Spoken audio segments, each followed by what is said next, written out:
YouTube yampinduye imitekerereze n'uburyo nabonagamo ibintu muri rusange. Iyo nza kumenya ibi byose mbere yo gufungura YouTube, ntabwo nagakwiye kuba narabikoze.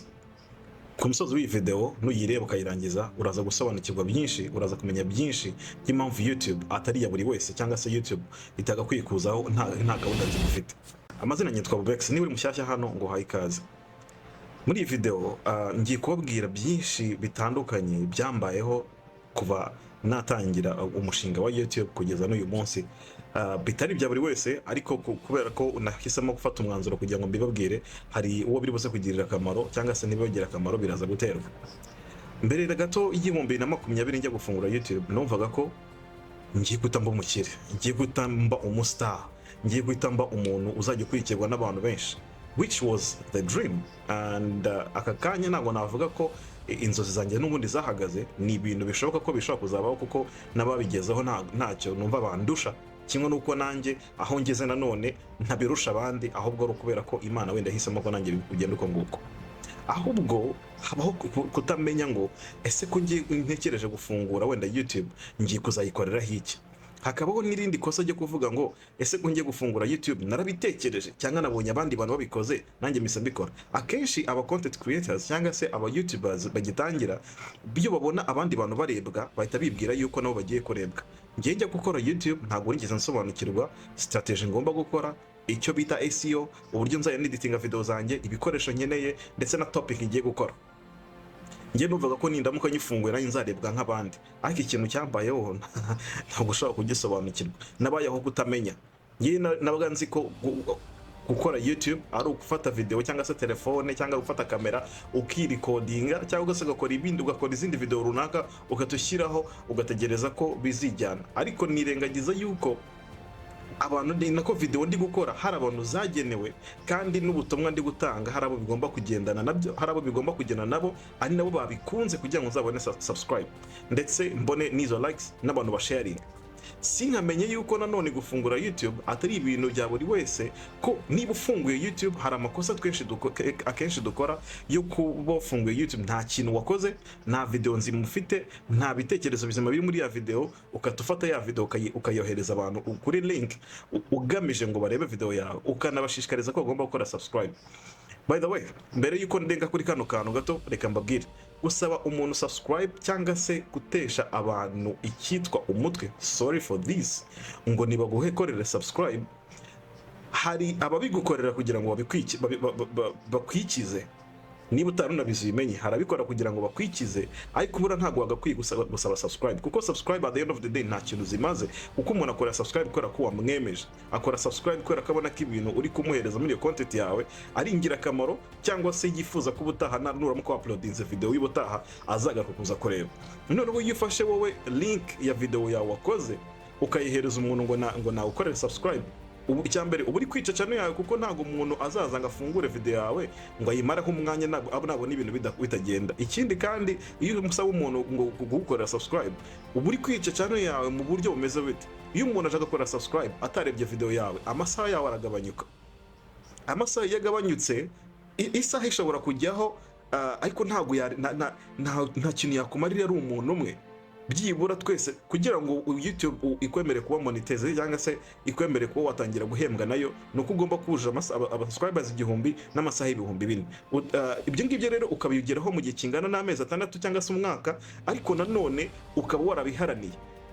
Hari ibindi bintu ushaka kuzabagiraho muri video y'ubutaha bikunze kugenda bivugwa n'abantu benshi bagiye batandukanye, wenda bo babashije kubona ayo mahirwe yo kubona platform nk'ingiyi, agasaba abantu ngo bamuhereze amafaranga narangiza ngo abagurire amasaha cyangwa se n'aba subscribers. Ibyo bintu mu by'ukuri barababeshya, that's not real. Nibwo babibakorera ukabibona, ntago bishobora kumara igihe kirekire, ko YouTube nabo n'abantu bafite ubwenge, baratekereza. Ikindi kandi YouTube ikoresha n'amarobo abasha gusuzuma ibyo twe tutabasha kureba. Niba tuvuge hari ikintu kimwe cyemewe, niba uguze channel ukayigura ifite abantu wenda 500 cyangwa se 1000 cyangwa se ifite abantu 10,000, ugasanga hari video zari ziriho, mbere yo kuyakira cyangwa se mbere yo kugira ikintu ushyiraho, banza ubaze umuntu wayiguzeho ngo iyi channel yajyagaho ibigendanye n'iki, cyangwa se yari mu yihe kategori. N'ujya gukora video, ukore video ijya kumera nk'ibyo uriya muntu yashyiragaho, kabone n'ubwo waba atari ibintu byawe. Ugomba niyo mpamvu twihugura mu buzima bwacu bwa buri munsi cyangwa mu bumenyi bwacu bwa buri munsi. Iyo ugiye gushyiraho ibintu bitandukanye n'ibyo wari usanzwe ushyiraho, bizagufata igihe kugira ngo uzabashe kugira umusaruro kuri ya channel. Noneho hakabaho amakosa twebwe aba YouTuber tugitangira dukora, tuza kuri YouTube ukadushyiraho ibintu bisanzwe, ibi byose ubonye, entertainment, ngaho comedy, ngaho sport, ngaho filime, ngaho ibiganiro, buri kintu cyose. Mu by'ukuri ntabwo nakorenganya, nanjye uri kubwira aya makosa narayakoze, ndanabyemera, ariko akenshi ntabwo nabaga nzi ko ndi gukora amakosa, ahubwo nabaga nzi ko ibintu ndi gukora ndi mukuri, nabaga nzi ko ibintu ndi gukora wenda bizamereza aba subscribers, bigazatuma nanamenyekana. Nkibeshya kubera ko ntabwo nari nzi ubumenyi bw'ibyo ninjiyemo, ntabwo nari nzi ibintu nari ndimo, kandi byose ni byiza, ni itegeko cyangwa se usabwa kubimenya. Amakosa rero nigiyemo ahangaha nuko mbere yuko ngiye ku uploadinga video, nagombaga ubungubu nsigaye mbasha kubanza kumenya ibyo ngiye kuvugaho ni ibiki, nkakora research, nkakora script, nka recordinga, namara ku recordinga nk'editinga, namara ku editinga hafata n'umwanya wo gukora research ya SEO cyangwa se ibigendanye n'iyo video ibyo ngiye kuvuga. Kubera ko before you upload, niba ukeneye ko video ya recommendingwa, make sure ko ibintu ugiye kuvugira muri ibintu uvugiye muri video yawe, cyangwa se let's take it as a content iyo ari yose, thumbnail yayo igomba kwifite keywords bimeze kimwe, title bifite aho bihuriye, ndetse na tags bifite aho bihuriye.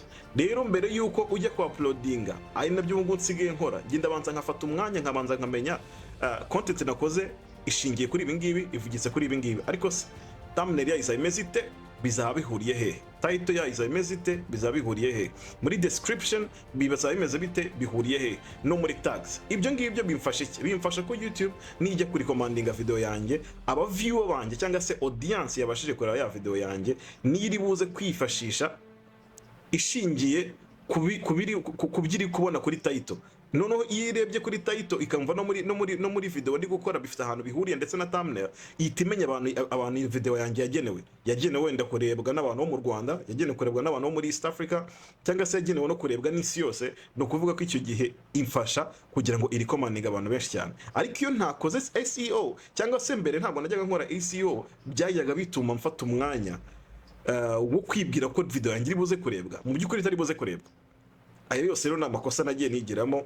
Kugeza uyu munsi ntabwo navuga ko ndi 100% skilled ku bijyanye na YouTube, ariko byibura ibinjari byose ngerageza kwigiramo cyangwa ngerageza gukoreramo, hari icyo byanyigishije. Sasa wowe uri kutureba ugerageza ushaka gufungura YouTube cyangwa se wayifunguye, nakubwira ko ikintu cya mbere nakubwira ni ukudacika intege.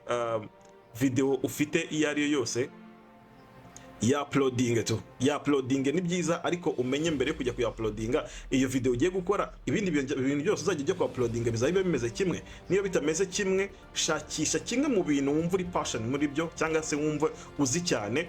None icyo kintu ukigire topic yawe ya buri munsi. Ushobora kuba uzi gusobanura amafilme, iyo ngiyo ushobora kuyigira topic. Ushobora kuba uzi kuririmba, iyo ngiyo ushobora kuyigira topic. Ushobora kuba uzi gukora amatara, umwenda se, cyangwa se wenda kubaka, ibyo bintu ukabigira icyo bita niche cyangwa se kategori yawe. Buryo ukajya ukora video cyangwa se topic zimeze uko nguko, icyo gihe algoritme ya YouTube igufasha kugira ngo isunike bya bintu byawe, kuko ibona ko ari ibintu bimwe.